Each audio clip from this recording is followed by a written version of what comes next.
Good afternoon or good morning pa mga kababayan ko, mga mega, mga beshi. Welcome back to my vlog. Nag-isa lang ako ngayon ng kalabasa.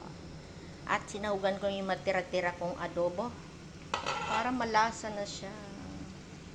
Kahapon may tira akong 4 na pirasong adobo na may sauce ng adobo.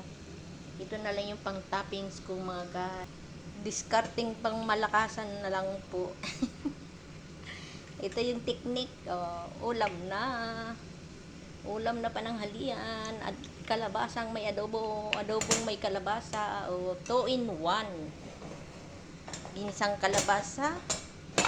Ay, boy. Slide mo na tong kaldero. 2 in 1 na to mga kabeshi. Ayan. Para malinam na mga ating kalabasa. Maganda sa mata ang kalabasa 2 in 1 na may adobo. Luto na kaya ang ating magic na ulam.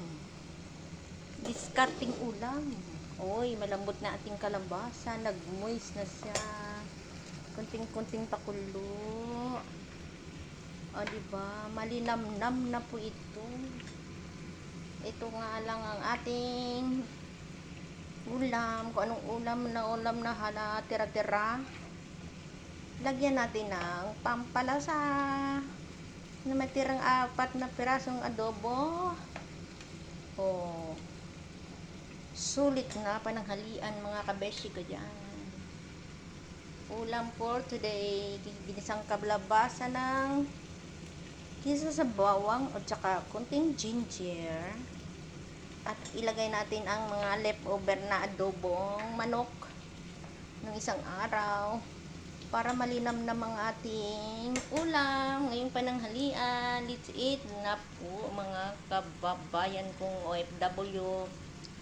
Thank you for watching guys. Please follow, like, and share. Simpleng ulam. Ganito lang kasimple, masustansya na po.